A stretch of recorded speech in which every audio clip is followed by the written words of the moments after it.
ನಮಸ್ಕಾರ ವೀಕ್ಷಕರೇ, 30 ನಿಮಿಷ 30 ಸುದ್ದಿಗೆ ಸ್ವಾಗತ. ನಾನು ಚೈತ್ರ ರಾಜ್.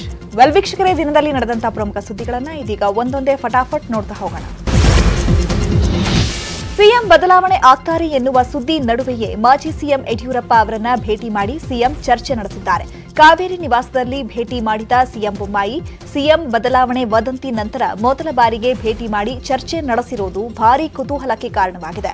ಮೊನ್ನೆ ವದಂತಿ ನಡುವೆ ಬಿಎಸ್ ಯಡಿಯೂರಪ್ಪ ಅವರನ್ನ ಭೇಟಿಯಾಗಿ ಚರ್ಚೆ ನಡೆಸಿದ್ರು ಮಾಜಿ ಸಿಎಂ ಜಗದೀಶ್ ಶೆಟ್ಟರ್. ಇದೀಗ ದಿಢೀರಾಗಿ ಸಿಎಂ ಬಸವರಾಜ ಬೊಮ್ಮಾಯಿ ಬಿಎಸ್ವೈ ಭೇಟಿ ಮಾಡಿರುವುದು ಕುತೂಹಲಕ್ಕೆ ಕಾರಣವಾಗಿದೆ. ಅದರಲ್ಲೂ ಸಿಎಂ ಜೊತೆಯಲ್ಲೇ ಬಂದಿದ್ದ ಸಚಿವರನ್ನ ಹೊರಗೆ ಕಳುಹಿಸಿ ಪ್ರತ್ಯೇಕ ಮಾತುಕತೆ ಮಾಡಿರುವುದು ಕುತೂಹಲಕ್ಕೆ ಮತ್ತಷ್ಟು ಇಂಬು ಕೊಟ್ಟಿದೆ. 5 ನಿಮಿಷ ನಾವು ಮಾತನಾಡಿಕೊಂಡು ಹೊರಗೆ ಬರ್ತೇವೆ, ಅಲ್ಲಿವರೆಗೂ ನೀವು ಹೊರಗೆ ಇರಿ ಅಂತ ಸಚಿವರಿಗೆ ಇವರು ಒಡವೆ ಕೊಡಿಸಿ ಅಂತ ಗಂಡನ ಹತ್ರ ಜಗಳ ಮಾಡೋರು.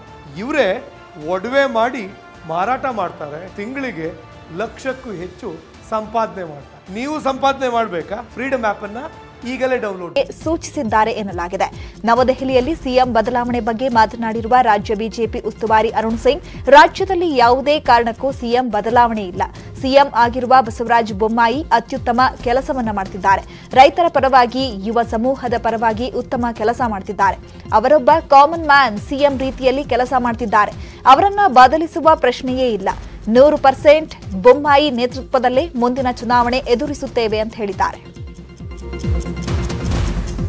जब बोम्मई जी के नेतृत्व में अच्छा काम हो रहा है, he is a common man, he is doing for work for the farmers के लिए और यूथ के लिए वो जो काम कर रहे हैं, काफी काम कर रहे हैं और उनके ही नेतृत्व में हम लोग सरकार बनाएंगे. चिंता मत, ये कुछ नहीं है. This is all created by DK Shivakumar और Siddaramaiah. So with the planning they are trying to create such a issue कि सीएम बदल रहा है. There is no truth in it. CM ಬದಲಾವಣೆ ಗುಸುಗುಸುಗೆ ಬಿಜೆಪಿ ನಾಯಕರು ಮಾತ್ರ ಕಡ್ಡಿ ಮುರಿದಂತೆ ಮಾತನಾಡಿದ್ದಾರೆ. ಸಿಎಂ ಬದಲಾವಣೆ ಮಾತಿಲ್ಲ ಎಂದಿದ್ದಾರೆ ಮಾಜಿ ಸಿಎಂ ಜಗದೀಶ್ ಶೆಟ್ಟರ್. ಹುಬ್ಬಳ್ಳಿಯಲ್ಲಿ ಮಾತನಾಡಿದ ಅವರು, ರಾಜ್ಯದಲ್ಲಿ ಸಿಎಂ ಬದಲಾವಣೆ ಪ್ರಸ್ತಾವನೆ ಇಲ್ಲ. ನಾನು 2 ತಿಂಗಳಲ್ಲಿ ಒಂದೇ ಬಾರಿ ದೆಹಲಿಗೆ ಹೋಗಿದ್ದು, ವೈಷ್ಣೋದೇವಿ ದರ್ಶನಕ್ಕೆ ಹೋದಾಗ ದೆಹಲಿಗೆ ಹೋಗಿದ್ದೆ. ಅದು ಬಿಟ್ಟರೆ ದೆಹಲಿಗೆ ಹೋಗೇ ಇಲ್ಲ. ಬಿಎಸ್ವೈ ಭೇಟಿಗೆ ವಿಶೇಷ ಅರ್ಥ ಕಲ್ಪಿಸುವುದು ಬೇಡ ಅಂತ ಹೇಳಿದ್ದಾರೆ. ನಾನು ಹಿಂದಿನೂ ಹೇಳಿದ್ದೀನಿ, ಈ 2-3 ದಿವಸದಿಂದ ಇಲ್ಲಿ ಮೀಟಿಂಗ್ ಮಾಡಿದಾಗ ಅದಂತೂ ಕೇಳಿದಾಗ ಹೇಳಿದ್ದೀನಿ. ನಾನು ಇದು ಎಲ್ಲಿಂದ ಈ ರೀತಿ ವದಂತಿ ಸ್ಪ್ರೆಡ್ ಆಗಿತ್ತು ನನಗೆ ಗೊತ್ತಿಲ್ಲ. ಅದ್ರ ಮೂಲ ಎಲ್ಲಿದೆ ಅಂತ ನನಗೆ ಗೊತ್ತಿಲ್ಲ. ಮತ್ತು ರಾಷ್ಟ್ರೀಯ ನಾಯಕರಾಗಲಿ ಪಕ್ಷದ ಹೈಕಮಾಂಡ್ ಆಗಲಿ ಇಲ್ಲಿವರೆಗೆ ಇದ್ರ ಬಗ್ಗೆ ನನ್ನ ಜೊತೆ ಇನ್ನೂ ಚರ್ಚೆನೂ ಮಾಡಿಲ್ಲ. ಮತ್ತು ಪಕ್ಷದೊಳಗೆ ಇದ್ರ ಬಗ್ಗೆ ಇನ್ನೂ ಚರ್ಚೆ ಆಗ್ತಾಯಿಲ್ಲ. ಇವತ್ತೊಬ್ಬರು ಮುಖ್ಯಮಂತ್ರಿ ಇದ್ದಾರೆ, ಮುಖ್ಯಮಂತ್ರಿ ಹುದ್ದೆ ಖಾಲಿ ಇಲ್ಲ. ಖಾಲಿ ಇದ್ದಾಗ ಮುಂದೆ ಮುಖ್ಯಮಂತ್ರಿ ಯಾರು ಅನ್ನುವಂಥದ್ದು ಬರ್ತದೆ. ಸಚಿವ ಪ್ರಹ್ಲಾದ್ ಜೋಶಿ, ರಾಜ್ಯದಲ್ಲಿ ಸಿಎಂ ಬದಲಾವಣೆಯ ಪ್ರಶ್ನೆಯೇ ಇಲ್ಲ. ಅಧಿಕಾರ ವಲಯದಲ್ಲಿ ಅಸ್ಥಿರತೆ ಮಾಡಬೇಕು ಅಂತ ಮಾಡಿರೋ ಕೃತ್ಯ. ಈ ಬಗ್ಗೆ ರಾಷ್ಟ್ರೀಯ ನಾಯಕತ್ವದಲ್ಲಿಯೂ ಯಾವುದೇ ಚರ್ಚೆ ಇಲ್ಲ ಅಂತ ಹೇಳಿದ್ದಾರೆ. ಆ ರೀತಿ ಯಾವುದೇ ಪ್ರಸ್ತಾವನೆ ಇಲ್ಲ. ಮುಖ್ಯಮಂತ್ರಿ ಬದಲಾವಣೆ ಕೆಲವರು ಬೇಕಂತಲೇ ಇದನ್ನು ಮಾಡ್ತಾ ಇದ್ದಾರೆ ಕಾಂಗ್ರೆಸ್ ಪಾರ್ಟಿಯವರು. ಯಾಕಂದರೆ ಒಂದು ರೀತಿ ಅಸ್ಥಿರತೆ ಕಾಡಬೇಕು, ಅಧಿಕಾರಿ ವಲಯದಲ್ಲಿ ಅಸ್ಥಿರತೆ ಕಾಣಬೇಕು ಅಂತ ನಾನು ಸ್ಪಷ್ಟವಾಗಿ ಹೇಳಲಿಕ್ಕೆ ಬಯಸ್ತೇನೆ. ಆ ರೀತಿ ಯಾವುದೇ ಪ್ರಸ್ತಾವನೆ ಕೇಂದ್ರೀಯ ಪಾರ್ಟಿ. ಇನ್ನು ಸಚಿವ ಮಾಧುಸ್ವಾಮಿ ಮಾತನಾಡಿ, ಯಾರ್ರೀ ಸುರೇಶ್ ಗೌಡ? ಮಾಜಿ ಶಾಸಕನ ಮಾತು ಕೇಳಿ ಮುಖ್ಯಮಂತ್ರಿ ಬದಲಾವಣೆ ಮಾಡ್ತಾರಾ ಅಂತ ಪ್ರಶ್ನಿಸಿದ್ದಾರೆ. Answer ಮಾಡಬಹುದಪ್ಪ. How can I answer if an individual gives some statement? Farmer MLA Former MLAs are empowered and capable of changing chief ministers. We will answer this. ಯಾವುದು ಇಲ್ಲ. ಯಡಿಯೂರಪ್ಪ ಮುಕ್ತ ಬಿಜೆಪಿ ಪ್ರಯತ್ನದಿಂದ ಯಡಿಯೂರಪ್ಪ ಕೆರಳಿದ್ದಾರೆ. ಯಡಿಯೂರಪ್ಪ ಎಂಬ ಭೀಷ್ಮ ಶರಶ್ಯೆಯಿಂದ ಎದ್ದು ಕುಳಿತರೆ ಅಂತ ರಾಜ್ಯ ಕಾಂಗ್ರೆಸ್ ಟ್ವೀಟ್ ಮಾಡಿ ಕಾಲೆಳೆದಿದೆ. ತಮ್ಮ ಅಸಲಿ ಆಟಕ್ಕೆ ಚಾಲನೆ ಕೊಟ್ಟಿದ್ದಾರಾ ಅಂತ ಪ್ರಶ್ನಿಸಿರುವ ಕಾಂಗ್ರೆಸ್, ಇಷ್ಟು ದಿನ ಬಿಜೆಪಿಯಲ್ಲಿ ಪ್ರಾಮುಖ್ಯತೆ ಕಳ್ಕೊಂಡು ಕುಳಿತಿದ್ದ ಬಿಎಸ್ ಯಡಿಯೂರಪ್ಪ ಈಗ ತಮ್ಮ ಸಫಾರಿ ಸೂಟ್ಗೆ ಇಸ್ತ್ರಿ ಮಾಡಿಸಿ ಅಖಾಡಕ್ಕೆ ಇಳಿದಿರುವಂತಿದೆ. ಅಮಿತ್ ಶಾ ಭೇಟಿಯಿಂದ ಹಿಡಿದು ಶೆಟ್ಟರ್ ಭೇಟಿವರೆಗೂ ಏನೆಲ್ಲ ಆಯ್ತು ಅನ್ನುವ ಬಗ್ಗೆ ಟ್ವೀಟ್ ಮಾಡಿದ್ದಾರೆ. ಪ್ರವೀಣ್ ನೆಟ್ಟಾರು ಕೊಲೆ ಬಳಿಕ ರದ್ದಾಗಿದ್ದ ಸರ್ಕಾರದ ಜನೋತ್ಸವ ಕಾರ್ಯಕ್ರಮವನ್ನು ಮತ್ತೆ ಆಚರಣೆ ಮಾಡಲು ನಿರ್ಧಾರ ಮಾಡಲಾಗಿದೆ. ಇದೇ ಆಗಸ್ಟ್ 28ಕ್ಕೆ ಜನೋತ್ಸವವನ್ನು ದೊಡ್ಡಬಳ್ಳಾಪುರದಲ್ಲೇ ಆಚರಣೆ ಮಾಡಲಾಗುತ್ತೆ ಅಂತ ವಿಧಾನಸೌಧದಲ್ಲಿ ಸಚಿವ ಸುಧಾಕರ್ ಮಾಹಿತಿ ನೀಡಿದ್ದಾರೆ. ಇದೀಗ ಜನೋತ್ಸವ ಮಾಡುವ ಬಗ್ಗೆ ಮಾಜಿ ಸಿಎಂ ಯಡಿಯೂರಪ್ಪರಿಂದ ಒಪ್ಪಿಗೆ ಪಡೆದು ಅಂತಿಮ ನಿರ್ಣಯ ಮಾಡಿದ್ದಾರೆ ಸಿಎಂ.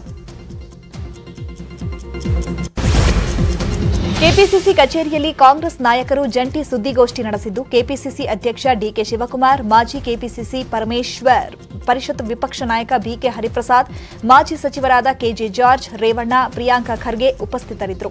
75ನೇ ಸ್ವಾತಂತ್ರ್ಯೋತ್ಸವ ಜನರ ಸ್ವಾತಂತ್ರ್ಯೋತ್ಸವ ಆಗಬೇಕು. ಎಐಸಿಸಿ ಈ ಕಾರ್ಯಕ್ರಮ ಕೊಟ್ಟಿದೆ. 11 ಸಮಿತಿ ಮಾಡಿ ನನ್ನ ಅಧ್ಯಕ್ಷ ಮಾಡಲಾಗಿತ್ತು. ಜವಾಬ್ದಾರಿ ಹಂಚಿಕೆ ಮಾಡಲಾಗಿದೆ ಅಂತ ಹೇಳಿದ್ದಾರೆ ಪರಮೇಶ್ವರ್.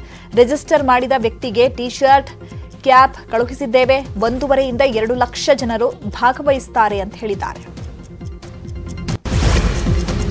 ಲೋಕಾಯುಕ್ತಕ್ಕೆ ಮತ್ತೆ ಬಲ ಬಂದಿರೋದು ಭ್ರಷ್ಟಾಚಾರಿಗಳಿಗೆ ನಡುಕ ಹುಟ್ಟಿದೆ ಅಂತ ನಿವೃತ್ತ ಲೋಕಾಯುಕ್ತ ನ್ಯಾಯಮೂರ್ತಿ ಸಂತೋಷ್ ಹೆಗಡೆ ಹೇಳಿದ್ದಾರೆ.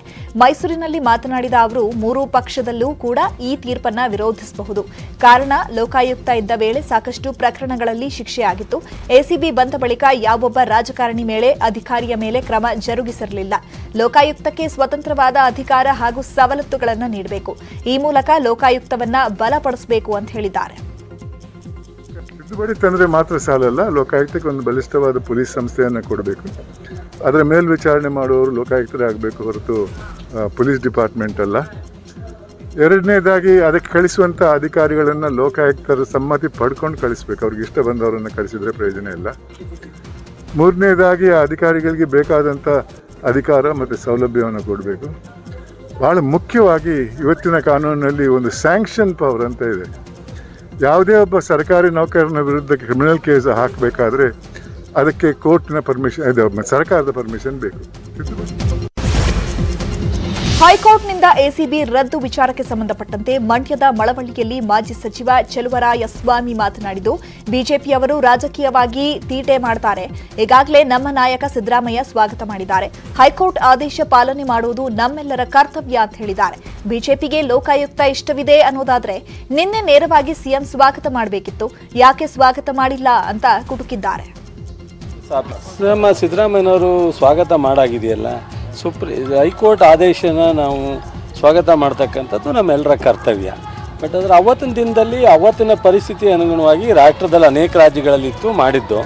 ಸೊ ಅದನ್ನು ಸಹ ನಾವು ಸ್ವತಂತ್ರವಾಗಿ, ಈಗ ಜುಡಿಷಿಯಲ್ ಆಗಲಿ, IPS ಆಫೀಸರ್ ಆಗಲಿ, IAS ಆಫೀಸರ್ ಆಗಲಿ, ಅವರು ಕಾನೂನು ವ್ಯಾಪ್ತಿನಲ್ಲಿ, ಸಂವಿಧಾನದ ವ್ಯಾಪ್ತಿನಲ್ಲಿ ಕೆಲಸ ಮಾಡಲಿಕ್ಕೆ ಫ್ರೀ ಹ್ಯಾಂಡೇ ಮಾಡಬೇಕು.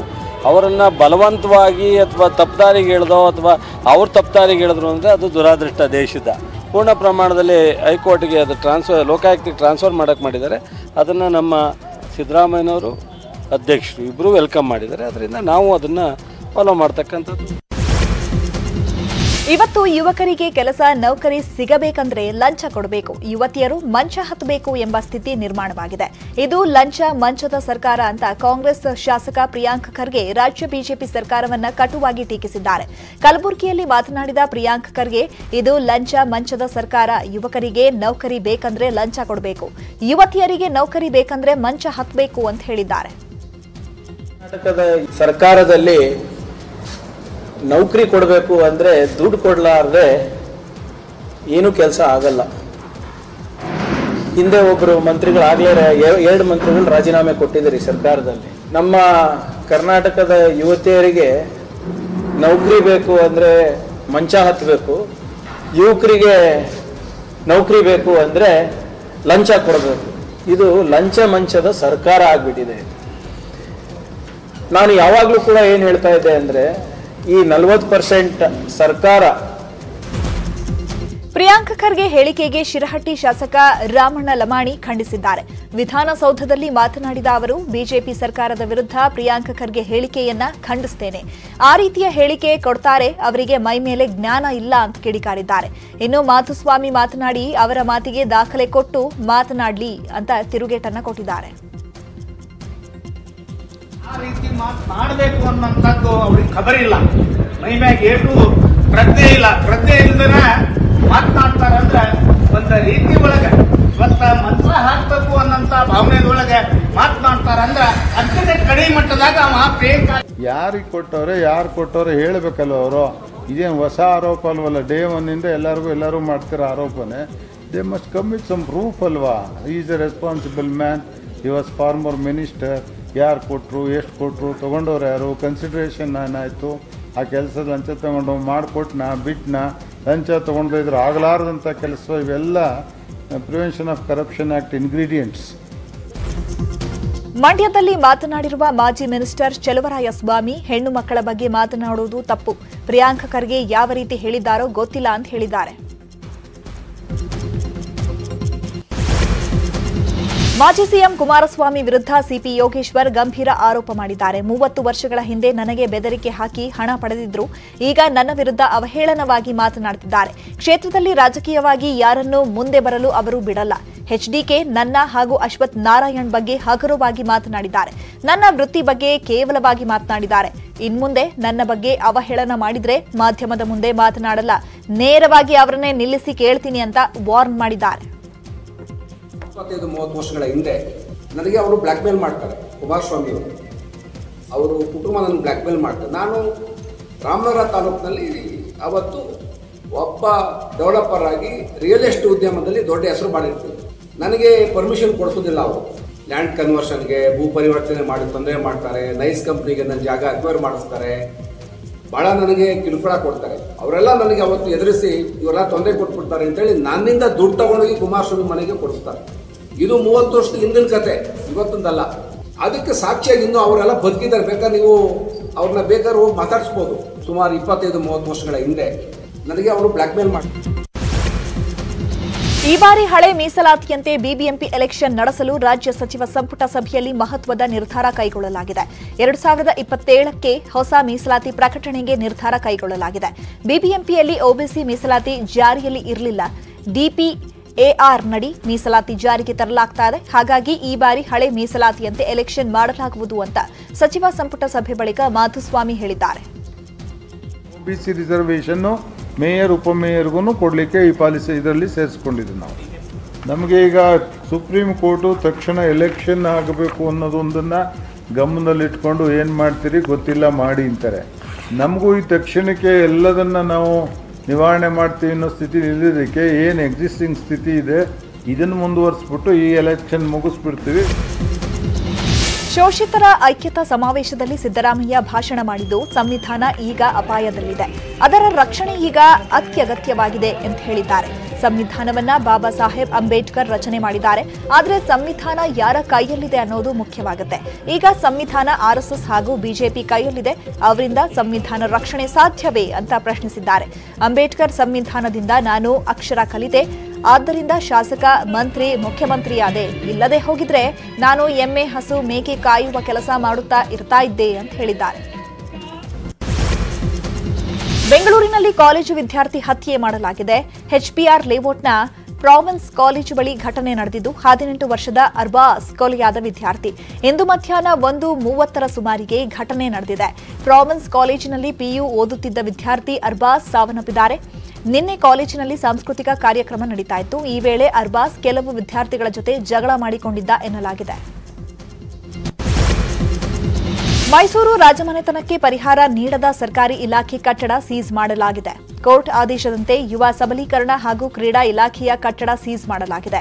ನೃಪತುಂಗ ರಸ್ತೆಯಲ್ಲಿರುವ ಯುವ ಸಬಲೀಕರಣ ಮತ್ತು ಕ್ರೀಡಾ ಇಲಾಖೆ ಕಟ್ಟಡವನ್ನು ಕೋರ್ಟ್ ಆಮೀನ ಉಪಸ್ಥಿತಿಯಲ್ಲಿ ಸೀಸ್ ಮಾಡಿ ಪರಿಕರಗಳನ್ನು ವಶಕ್ಕೆ ಪಡೆಯಲಾಗಿದೆ. ಮೈಸೂರಿನ ಚಾಮುಂಡಿ ವಿಹಾರ್ ಸ್ವತ್ತನ್ನು ವಶಪಡಿಸಿಕೊಂಡಿದ್ದ ರಾಜ್ಯ ಯುವ ಸಬಲೀಕರಣ ಮತ್ತು ಕ್ರೀಡಾ ಇಲಾಖೆ ನಿರ್ಧಾರ ಪ್ರಶ್ನಿಸಿ ಕೋರ್ಟ್ ಮೆಟ್ಟಿಲೇರಿದ್ದ ರಾಜಮನೆತನದ ತ್ರಿಪುರ ಸುಂದರದೇವಿ ಇದಕ್ಕೆ ಪರಿಹಾರದ ಮೊತ್ತ ನೀಡಲು ಆದೇಶಿಸಿದೆ ಕೋರ್ಟ್. ತ್ರಿವರ್ಣ ಧ್ವಜ ಯಾಕೆ ಅಂತ ಸಿಎಂ ಸಂದೇಶ ಬರೆದ ವಿಚಾರಕ್ಕೆ ಸಂಬಂಧಪಟ್ಟಂತೆ 13 ಪ್ರಶ್ನೆಗಳನ್ನು ಕೇಳಿದ್ದಾರೆ ವಿಪಕ್ಷ ನಾಯಕ ಸಿದ್ದರಾಮಯ್ಯ. ಟ್ವೀಟ್ ಮಾಡುವ ಮೂಲಕ ಸಿಎಂ ಎದುರು 13 ಪ್ರಶ್ನೆಗಳನ್ನು ಇಟ್ಟಿದ್ದಾರೆ ಸಿದ್ದರಾಮಯ್ಯ. ಸಿಎಂ ಬಸವರಾಜ ಬೊಮ್ಮಾಯಿ ಅವರೇ, ನಿಮ್ಮ ವಿವರಣೆ ಓದಿ ಸಂತೋಷವಾಯಿತು. ರಾಷ್ಟ್ರ ಧ್ವಜವನ್ನ ಒಪ್ಪಿಕೊಂಡಿದ್ದಕ್ಕಾಗಿ ರಾಜ್ಯದ ಜನರ ಪರವಾಗಿ ನಿಮಗೆ ಧನ್ಯವಾದಗಳು. ಆದರೆ ಜನರ ಪರವಾಗಿ ನಾನು ಕೇಳುವ 13 ಪ್ರಶ್ನೆಗಳಿಗೆ ಉತ್ತರಿಸಿ ಅಂತ ಕೇಳಲಾಗಿದೆ. ಸ್ವಾತಂತ್ರ್ಯ ನಂತರ 52 ವರ್ಷಗಳ ಕಾಲ ರಾಷ್ಟ್ರ ಧ್ವಜವನ್ನ ಆರ್ಎಸ್ಎಸ್ ಕಚೇರಿ ಮೇಲೆ ಹಾರಿಸಲಿಲ್ಲ ಯಾಕೆ ಅನ್ನುವ ಪ್ರಶ್ನೆಯಿಂದ ಶುರು ಮಾಡಿ ಬಿಜೆಪಿ ಕಾಲೆಳೆಯುವ ಕೆಲಸವನ್ನ ಮಾಡಿದ್ದಾರೆ. ಶಾಲಾ ಮುಖ್ಯ ಶಿಕ್ಷಕರ ವರ್ತನೆ ಖಂಡಿಸಿ ಶಾಲಾ ವಿದ್ಯಾರ್ಥಿಗಳು ಪ್ರತಿಭಟನೆ ನಡೆಸಿದ್ದಾರೆ. ಶಿವಮೊಗ್ಗದ ಎನ್ಟಿ ರಸ್ತೆಯಲ್ಲಿ ಇರುವ ಸರ್ಕಾರಿ ಉರ್ದು ಶಾಲೆ ವಿದ್ಯಾರ್ಥಿಗಳು ಮತ್ತು ಪೋಷಕರಿಂದ ಧರಣಿ ನಡೆಸಲಾಗಿದೆ. ಶಾಲೆ ಮುಖ್ಯ ಶಿಕ್ಷಕರು ಅವಾಚ್ಯ ಶಬ್ದಗಳಿಂದ ನಿಂದಿಸುತ್ತಾರೆ ಅಂತ ಆರೋಪಿಸಿರುವ ವಿದ್ಯಾರ್ಥಿಗಳು ಸರಿಯಾದ ಸಮಯಕ್ಕೆ ಮುಖ್ಯ ಶಿಕ್ಷಕ ಶಾಲೆಗೆ ಬರೋದಿಲ್ಲ ಅಂತ ಆರೋಪ ಮಾಡಿದ್ದಾರೆ. ಬಿಜೆಪಿ ನಕಲಿ ದೇಶಭಕ್ತರಿಗೆ ರಾಷ್ಟ್ರ ಧ್ವಜದ ಘನತೆಯೂ ಗೊತ್ತಿಲ್ಲ ಅಂತ ರಾಜ್ಯ ಕಾಂಗ್ರೆಸ್ ಕಿಡಿಕಾರಿದೆ. ಬಿಜೆಪಿ ರಾಜ್ಯಾಧ್ಯಕ್ಷ ಕಟೀಲ್ ಸಚಿವ ಭೈರತಿ ಫೋಟೋ ಹಾಕಿ ಕಾಂಗ್ರೆಸ್ ಟ್ವೀಟ್ ಮಾಡಿ ಆಕ್ರೋಶವನ್ನ ವ್ಯಕ್ತಪಡಿಸಿದೆ. ಬಿಜೆಪಿ ನಕಲಿ ದೇಶಭಕ್ತರಿಗೆ ದೇಶದ ಗೌರವವೂ ತಿಳಿದಿಲ್ಲ. ಎಷ್ಟಾದರೂ ಗೋಡ್ಸೆ ಭಕ್ತರಲ್ಲವೇ, ಭಾಗವಾ ಧ್ವಜದ ಆರಾಧಕರಲ್ಲವೇ, ಸಂವಿಧಾನ ವಿರೋಧಿಗಳಲ್ಲವೇ ಅಂತ ಟೀಕಿಸಿದೆ. ಜೊತೆಗೆ ಮನದೊಳಗೆ ಸಂಘದ ಪಾಠವಾದ ತಿರಂಗ ದ್ವೇಷ ಇಟ್ಟುಕೊಂಡಿರುವ ಕಟೀಲ್ ಅವರಿಗೆ ಧ್ವಜ ತಲೆ ಕೆಳಗಾಗಿಸುವುದೇ ಮೂಲ ಅಜೆಂಡಾ ಅಂತ ಕಿಡಿಕಾರಿದ್ದಾರೆ. ಚಾಮರಾಜನಗರದಲ್ಲಿ ಸ್ವಾತಂತ್ರ್ಯೋತ್ಸವದ ಅಮೃತ ಮಹೋತ್ಸವ ಹಿನ್ನೆಲೆಯಲ್ಲಿ 750 ಮೀಟರ್ ಉದ್ದದ ತಿರಂಗ ಯಾತ್ರೆ ಮಾಡಲಾಗಿದೆ. ಎಬಿವಿಪಿಯಿಂದ 750 ಮೀಟರ್ ಉದ್ದದ ತ್ರಿವರ್ಣ ಧ್ವಜ ಮೆರವಣಿಗೆ ಮಾಡಲಾಗಿದ್ದು, ತ್ರಿವರ್ಣ ಧ್ವಜ ಹಿಡಿದು ಸಾಗಿದ್ದಾರೆ ನೂರಾರು ಎಬಿವಿಪಿ ಕಾರ್ಯಕರ್ತರು.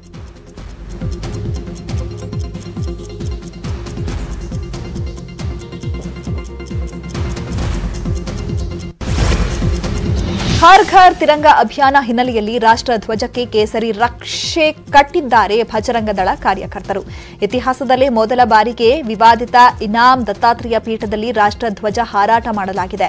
ಇನಾ ದತ್ತಾತ್ರೇಯ ಪೀಠದಲ್ಲಿ ರಾಷ್ಟ್ರ ಧ್ವಜ ಹಾರಿಸಿದ್ದಾರೆ ವಿಶ್ವ ಹಿಂದೂ ಪರಿಷತ್ ಭಜರಂಗ ದಳ ಕಾರ್ಯಕರ್ತರು. ಇನಾಮ್ ದತ್ತಾತ್ರೇಯ ಪೀಠದ ಮುಂಭಾಗ ಧ್ವಜ ಕಟ್ಟಿದ್ದಾರೆ ಭಜರಂಗ ದಳ ಕಾರ್ಯಕರ್ತರು. 3 ದಶಕಗಳಿಂದ ವಿವಾದಿತ ಕೇಂದ್ರವಾಗಿರುವ ಇನಾಮ್ ದತ್ತಾತ್ರೇಯ ಪೀಠದಲ್ಲಿ ಮೊದಲ ಬಾರಿಗೆ ರಘು ಸಕಲೇಶ್ಪುರ ನೇತೃತ್ವದಲ್ಲಿ ಧ್ವಜ ಹಾರಿಸಿದ್ದಾರೆ. ಕೊಪ್ಪಳದ ಹುಲಿಹೈದರ ಗ್ರಾಮದಲ್ಲಿ ಗಲಾಟೆ ನಡೆದಿದ್ದ ಹಿನ್ನೆಲೆಯಲ್ಲಿ ಹುಲಿಹೈದರ ಗ್ರಾಮಕ್ಕೆ ಶಾಸಕ ಬಸವರಾಜ ದಡೇಸಗೂರು ಭೇಟಿ ನೀಡಿದ್ದಾರೆ.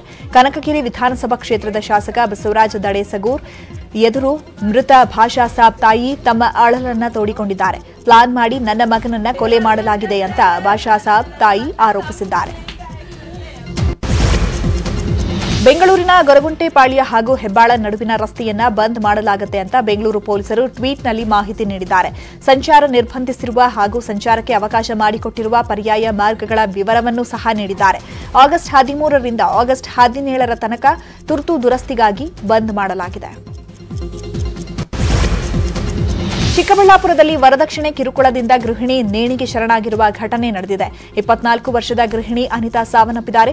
ಗೌರಿಬಿದನೂರು ತಾಲೂಕಿನ ಡಿ ಪಾಳ್ಯ ಗ್ರಾಮದಲ್ಲಿ ಘಟನೆ ನಡೆದಿದ್ದು, ಮೃತಳ ಸಂಬಂಧಿಕರಿಂದ ಗಂಡನ ಮನೆಯವರ ಮೇಲೆ ದೂರು ದಾಖಲಾಗಿದೆ. ಗೌರಿಬಿದನೂರು ಸಾರ್ವಜನಿಕ ಆಸ್ಪತ್ರೆಯಲ್ಲಿ ಮರಣೋತ್ತರ ಪರೀಕ್ಷೆ ನಡೆಸಲಾಗಿದ್ದು, ಸ್ಥಳಕ್ಕೆ ಗೌರಿಬಿದನೂರು ತಹಶೀಲ್ದಾರ್ ಶ್ರೀನಿವಾಸ್ ಭೇಟಿ ನೀಡಿ ಪರಿಶೀಲಿಸಿದ್ದಾರೆ. ಗಂಡ ಸುಬ್ರಹ್ಮಣ್ಯನನ್ನ ಪೊಲೀಸರು ವಶಕ್ಕೆ ಪಡೆದಿದ್ದಾರೆ. ಯಾದಗಿರಿಯಲ್ಲಿ ಕೃಷ್ಣಾ ನದಿಯ ಅಬ್ಬರದಿಂದ ಕೊಳ್ಳೂರು ಎಂ ಸೇತುವೆ ಮುಳುಗಡೆ ಭೀತಿ ಎದುರಿಸ್ತಾ ಇದೆ. ಕೃಷ್ಣಾ ನದಿಗೆ ಅಡ್ಡಲಾಗಿ ನಿರ್ಮಿಸಿರುವ ಶಹಾಪುರ ತಾಲೂಕಿನ ಕೊಳ್ಳೂರು ಎಂ ಸೇತುವೆ ಮಟ್ಟದಲ್ಲಿ ನೀರು ಹರಿತಾ ಇದ್ದು, ಬಸವಸಾಗರ ಜಲಾಶಯದಿಂದ ಕೃಷ್ಣಾ ನದಿಗೆ 2.5 ಲಕ್ಷ ಕ್ಯೂಸೆಕ್ ನೀರು ಬಿಡುಗಡೆ ಮಾಡಲಾಗಿದೆ. ಮಲೆನಾಡು ಭಾಗದಲ್ಲಿ ನಿರಂತರ ವರ್ಷಧಾರೆ ಹಿನ್ನೆಲೆಯಲ್ಲಿ ಶಿಥಿಲಗೊಂಡಿದ್ದ ಹಲವಾರು ಮನೆಗಳು, ಮನೆಗೋಡೆಗಳು ಕುಸಿದು ಬಿದ್ದಿವೆ. ಆಗುಂಬೆಯ ಬಿದರಗೋಡು ಗ್ರಾಮ ಪಂಚಾಯಿತಿ ವ್ಯಾಪ್ತಿಯಲ್ಲಿ ಹಲವಾರು ಮನೆಗಳಿಗೆ ಹಾನಿಯಾಗಿದೆ. ತೀರ್ಥಹಳ್ಳಿ ತಾಲೂಕಿನ ಆಗುಂಬೆ ಭಾಗದಲ್ಲಿ ಬಿದರಗೋಡು ವ್ಯಾಪ್ತಿಯಲ್ಲಿ 6 ಮನೆಗಳು ನೆಲಸಮವಾಗಿದೆ. ನೂಲು ಹುಣ್ಣಿಮೆ ಪ್ರಯುಕ್ತ ಚಂದ್ರಗುತ್ತಿ ಶ್ರೀ ರೇಣುಕಾಂಬ ದೇವಿಗೆ ವಿಶೇಷ ಪೂಜೆ ಸಲ್ಲಿಸಲಾಯಿತು. ಮಳೆಯ ನಡುವೆಯೂ ಸಾವಿರಾರು ಭಕ್ತರು ಚಂದ್ರಗುತ್ತಿ ದೇವಸ್ಥಾನಕ್ಕೆ ಭೇಟಿ ನೀಡಿ ಪೂಜೆ ಸಲ್ಲಿಸಿದರು. ಹಾವೇರಿ, ಶಿವಮೊಗ್ಗ, ಚಿತ್ರದುರ್ಗ, ರಾಣೆಬೆನ್ನೂರು, ಹಿರೇಕೆರೂರು, ಬ್ಯಾಡಗಿ, ವಿಜಯಪುರ, ಬಾಗಲಕೋಟೆ, ಶಿರಸಿ, ಉತ್ತರ ಕರ್ನಾಟಕ ಭಾಗದಿಂದ ಸಾವಿರಾರು ಸಂಖ್ಯೆಯಲ್ಲಿ ಭಕ್ತರು ಭಾಗಿಯಾಗಿದ್ದಾರೆ. ಇಂದು ವಿಶ್ವ ಆನೆ ದಿನಾಚರಣೆ. ಬಂಡೀಪುರ ಅರಣ್ಯದ ರಾಮಾಪುರ ಶಿಬಿರದಲ್ಲಿ ಆನೆ ದಿನಾಚರಣೆ ಮಾಡಲಾಗಿದೆ. ಸಾಕಾನೆಗಳಿಂದ ಆಕರ್ಷಕ ಪ್ರದರ್ಶನ ನೀಡಿದ್ದು, ಮಾವುತರ ನಿರ್ದೇಶನವನ್ನ ಚಾಚು ತಪ್ಪದೆ ಪಾಲಿಸಿವೆ ಆನೆಗಳು. ಈ ರಾಮಾಪುರ ಸಾಕಾಣೆ ಶಿಬಿರಕ್ಕೆ ಬಂದಿರುತ್ತದೆ. ಒಂದು ಕವಾಯತನ್ನು ಮಾಡಿ ಇದರ ಮಾವುತ ಮತ್ತು ಕಾವಾಡಿಗಳು ಇದಕ್ಕೆ ಉತ್ತಮವಾದ ತರಬೇತಿಯನ್ನು ನೀಡುತ್ತಾರೆ. GS ಬೆಟ್ಟ ಆಗಿರ್ಬೋದು, ಮೊಳೆಯೂರ ವಲಯ ಆಗಿರ್ಬೋದು, ಮದ್ದೂರು. ಕಾರವಾರದಲ್ಲಿ ಲಾರಿ ಹಾಗೂ ಟಿಪ್ಪರ್ ನಡುವೆ ಅಪಘಾತ ನಡೆದಿದ್ದು, ಓರ್ವ ಸಾವನ್ನಪ್ಪಿ 3 ಗಂಭೀರ ಗಾಯಗಳಾಗಿದೆ. ಬಲಿಯಾದ ಸುಕ್ರೂಗೌಡ ಮೃತ ಕಾರ್ಮಿಕ. ಉತ್ತರ ಕನ್ನಡ ಜಿಲ್ಲೆ ಹೊನ್ನಾವರ ತಾಲೂಕಿನ ಅಗ್ರಹಾರ ಬಳಿ ಘಟನೆ ಸಂಭವಿಸಿದೆ. ನಕಲಿ ನಂಬರ್ ಪ್ಲೇಟ್ ಬಳಸಿ ವಾಹನ ಚಲಾಯಿಸುತ್ತಿದ್ದ ವ್ಯಕ್ತಿಯನ್ನ ಬಂಧನ ಮಾಡಲಾಗಿದೆ. ಮಾಗಡಿ ರಸ್ತೆ ಸಂಚಾರಿ ಪೊಲೀಸರಿಂದ ರಾಮ್ ಗೋಪಾಲ್ ಎಂಬಾತನನ್ನ ಬಂಧಿಸಿದ್ದಾರೆ. ಕಳೆದ 10 ವರ್ಷಗಳಿಂದ ನಕಲಿ ನಂಬರ್ ಪ್ಲೇಟ್ ಅಳವಡಿಸಿ ಗಾಡಿ ಓಡಿಸ್ತಾ ಇದ್ದ ಎನ್ನಲಾಗಿದೆ. ಬದ್ರಿನಾಥ್ ಅನ್ನೋರ ಬೈಕ್ ನಂಬರ್ ಪ್ಲೇಟ್ ಬಳಸಿ ವಂಚನೆ ಮಾಡಿರುವ ಈತ same model same colour bike ಬಳಸಿ ನಂಬರ್ ಪ್ಲೇಟ್ ಅಳವಡಿಕೆ ಮಾಡಿಕೊಂಡಿದ್ನು. ಆ ಬಳಿಕ ಎಲ್ಲಾ ಕಡೆಯಲ್ಲೂ ಸಂಚಾರಿ ನಿಯಮ ಉಲ್ಲಂಘನೆ ಮಾಡ್ತಾ ಇದ್ದ ಎನ್ನಲಾಗಿದೆ. ಇಂದು ಗುರು ರಾಘವೇಂದ್ರ ರಾಯರ 351ನೇ ಆರಾಧನೆ. ಮಂತ್ರಾಲಯದಲ್ಲಿ ರಾಯರ ಆರಾಧನೆಯ ಸಂಭ್ರಮ ಕಳೆಕಟ್ಟಿದೆ. ಇಂದು ಶ್ರೀಮಠದಲ್ಲಿ ಪೂರ್ವಾರಾಧನೆ ನಡೀತಾ ಇದ್ದು, ನಾಳೆ ಮಧ್ಯಾರಾಧನೆ, ನಾಡಿದ್ದು ಉತ್ತರಾರಾಧನೆ ನಡೆಯಲಿದೆ. 3 ದಿನ ಮಠದಲ್ಲಿ ವಿವಿಧ ಪೂಜಾ ಕೈಂಕರ್ಯ ನಡೆಯಲಿದೆ. ಲಕ್ಷಾಂತರ ಭಕ್ತರು ರಾಯರ ದರ್ಶನವನ್ನ ಪಡ್ಕೊಂಡಿದ್ದಾರೆ.